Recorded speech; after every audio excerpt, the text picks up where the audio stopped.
ಉತ್ತರ ಕನ್ನಡ ಜಿಲ್ಲೆಯಲ್ಲಿ ವರುಣನ ಆರ್ಭಟ ಮಿತಿಮೀರಿ ಹೋಗಿದೆ. ಎಲ್ಲಿ ನೋಡಿದರಲ್ಲಿ ಸಣ್ಣ ಪುಟ್ಟ ನದಿಗಳು, ತೊರೆಗಳು ದೊಡ್ಡ ಮಟ್ಟದಲ್ಲಿ ಉಕ್ಕಿ ಹರಿತಾ ಇವೆ.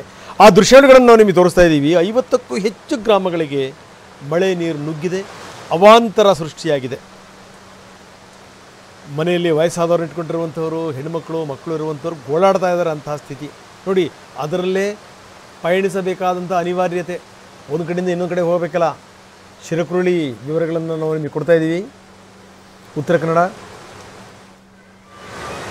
ಹೊರಗೆ ಓಡಾಡಲಿಕ್ಕೂ ಕೂಡ ಶಿರಕುರುಳಿ ಗ್ರಾಮಸ್ಥರು ಯೋಚನೆ ಮಾಡಬೇಕು ಅಂಥ ಸ್ಥಿತಿ ಇದೆ.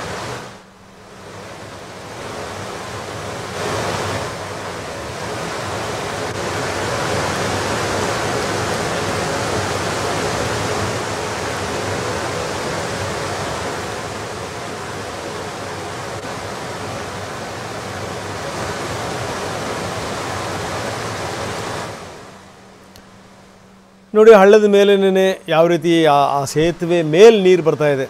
ಜನಗಳು ಓಡಾಡ್ತಿರೋ ರೀತಿ ನಾವು ನೋಡ್ತಾ ಇದ್ದೀವಿ. ಯಾಕಂದರೆ ಜೀವನ ಸಾಗಬೇಕಲ್ಲ. ಇನ್ನು ನೋಡಿ, ಇದು ಮನೆಯ ಮುಂಭಾಗದ ಸ್ಥಿತಿ, ತೋಟದ ಸ್ಥಿತಿ, ಮನೆಯ ಸ್ಥಿತಿಗತಿಗಳು. ಹಳ್ಳದ ನೀರು ಏಕಾಏಕಿ ಮನೆಗೆ ನುಗ್ಗಿಬಿಟ್ರೆ ಹೆಂಗೆ ಆಗಬೇಕು, ಅದೇ ಆಗಿರೋದು. ಹಗ್ಗ, ದೋಣಿ ಈ ಮುಖಾಂತರ ಕಾಳಜಿ ಕೇಂದ್ರಕ್ಕೆ ಅವರನ್ನು ರವಾನಿಸಲಾಗ್ತಾ ಇದೆ. 50ಕ್ಕೂ ಹೆಚ್ಚು ಮನೆಗಳು ಜಲಾವೃತಗೊಂಡಿವೆ. ಕುಮಟಾ ತಾಲೂಕಿನ ಕೊನಳ್ಳಿ ಗ್ರಾಮ, ಅದರ ವಿವರಗಳನ್ನು ನಾವು ನಿಮಗೆ ತೋರಿಸ್ತಾ ಇದ್ದೀವಿ.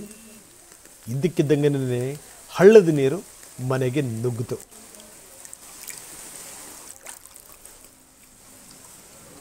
ಬನ್ನಿ, ಜನರು ಮಾತಾಡಿದ್ದಾರೆ, ಏನು ಹೇಳಿದ್ರು ನೋಡ. ನಮ್ಮ ಸಮಸ್ಯೆ ಹೇಳೋದೇನು ಕೇಳಿದ್ರೆ, ನಮಗೆ ಶಾಶ್ವತವಾಗಿ ಒಂದು ಮನೆ, ಒಂದು ದಾರಿ, ಒಂದು ಪಿಚ್ಚಿಂಗು.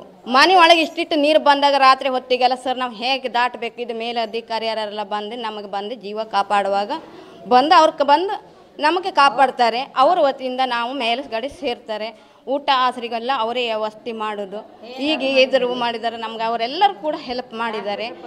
ಶಾಶ್ವತ ಪರಿಹಾರ ಏನು ಕೇಳಿದ್ರೆ, ನಮಗೊಂದು ಉಳಿಲಿಕ್ಕೆ ವ್ಯವಸ್ಥೆ ಮತ್ತು ಓಡಾಡಲಿಕ್ಕೆ ಒಂದು ದಾರಿ, ಬರುವಾಗ ನಮಗೆ ಬರಲಿಕ್ಕೆಲ್ಲ ದಾರಿ ಇದ್ದವರಿಗೆ, ಮಕ್ಕಳಿಗೆಲ್ಲ ನಮಗೆ ಬರಲಿಕ್ಕೆಲ್ಲ ಆಗೋ ದಾರಿ ಇಲ್ಲ. ಆ ದಾರಿ ಒಂದು, ಮತ್ತು ನಮಗೆ ಸೈಡ್ ಪಿಚ್ಚಿಂಗ್ ಒಂದು, ಮತ್ತು ನಮ್ಗೆ ಉಳಿಲಿಕ್ಕೆ ಒಂದು ವ್ಯವಸ್ಥೆ ಕೊಡಿ ಅಂತ ಹೇಳಿ ನಾವು ಬೇಡಕ್ಕಿಂತ ಬೇಡ. 82ನೇ ಇಸವಿಯಲ್ಲಿ ಸಿಕ್ಕಾಪಟ್ಟಿ ನೆರವೊಳಗೆ ಮನೆಯೆಲ್ಲ ಕಿತ್ಕೊಂಡು ಹೋಗಿ ಒಂದು ಮಾರ್ಗ ಚಾಚಿ ನಮ್ಮ ಅತ್ತಿಗೆಲ್ಲ ಮರ್ನಲ್ಲಿ ಸಿಕ್ಕೊಂಡು ಅವ್ರನ್ನೆಲ್ಲ ತೊಡ್ಕೊಬಂದೆ ಆಸ್ಪತ್ರೆಗೆ ನಾವು ಸೇರಿಸ್ತಾರೆ ಸರ್. ಅದಕ್ಕೆ ಇಂಥ ಕಷ್ಟ ಹೇಳೋಕ್ಕೂ ನಮ್ಗೆ ಭಯ ಆಗ್ತದೆ. ಬರ್ಲಿಕ್ಕೂ ಇಲ್ಲ, ಅವರೆಲ್ಲ ಪಾಪ ಕಾಪಾಡ್ಕೊಂಡು ನಮ್ಗೆ ತಂದೆ ಇಲ್ಲಿ ಒಳಗೆ ಸೇರಿಸ್ಬೇಕು ಮಾತ್ರ ನಮ್ಮ ಜೀವ ಎಲ್ಲಿ ತೆಗೆದು ನಮ್ಮ ಜೀವ ಆಯ್ತು.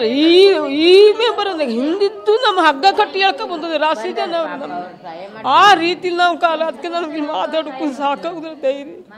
ಈ ನಮ್ಮನೆ ಪರಿಸ್ಥಿತಿ ಅದ. ನಮ್ಮ ಪರಿಸ್ಥಿತಿ ಈಗ ಈ ಆದ್ರಿ ಮಳೆಲಿ ಇಷ್ಟು ಬಂತು, ಮತ್ತೆ ಪುನರತ್ನ ಮಳೆಲಿ ಅಷ್ಟೇ ನೀರು ಬರ್ತದೆ ನಮಗಿಲ್ಲಿ. ಮತ್ತೆ ಅಷ್ಟೇ ನೀರು ಬರ್ತದೆ. ಈಗ ಇನ್ನೊಂದು ಸ್ವಲ್ಪ ದಿನಕ್ಕೆ ಮತ್ತೆ ಹಿಂದೆ ಓಡ್ಬರೋದು ನಾವು. ಆ ಥರದಲ್ಲಿ ನಾವು ದಿನ ಕಳಿತಾವ್ರಿ ಸರ್. ಅದಕ್ಕಾಗಿ ನಮಗೆ ಈ ಊರಿನ ಸವಾಸನೆ ಬೇಡಾಗೋಗದೆ. ನಮ್ಮ ಊರು ಹೇರಿ ಕಟ್ಟು ಅಂದರೆ ಬರೀ ಹಳೆ ಹೊಂಟ ನಮ್ಮದು ತಾಗ್ತಾಗದೆ. ಮನೆ ಮಾರು ಹೊಳೆಲಿ ಚಿಲ್ಕೋಡಿ ಆ ಹೊಳೆ ಸಿಕ್ಕಾಪಟ್ಟಿ ನೀರು, ದಾರಿ ಅವಸ್ಥೆ ಅಂತೂ ಸರಿ ಇಲ್ಲ ನಮಗೆ. ಬರ್ಲಿಕ್ಕೊಂದು ದಾರಿ ಇಲ್ಲ. ಈ ದೊಡ್ಡ ದೊಡ್ಡ ಜನ ಅತಿಕ್ರು ನಮ್ಮ ಸ್ವಂತ ಜಾಗ ನಮ್ಗೆ ದಾರಿ ಸವ ಕೊಡ್ತಾ ಇಲ್ಲ ನಮಗೆ. ನಾವು ಬಿದ್ದ ಹಾದಿಲಿ ಓಡಾಡ್ತಾವ್ರಿ ಸರ್. ನಮ್ಗೆ ಬಿದ್ದ ಹಾದಿಲಿ ನಮ್ಮ ಸ್ವಂತ ಜಾಗದಲ್ಲಿ ನಮ್ಗೆ ದಾರಿ ಸವ ಇಲ್ಲ ಸರ್. ಈ ಥರದಲ್ಲಿ ನಾವು ಕಾಲ ಕಳೀತಾ ಇದ್ದಾರೆ.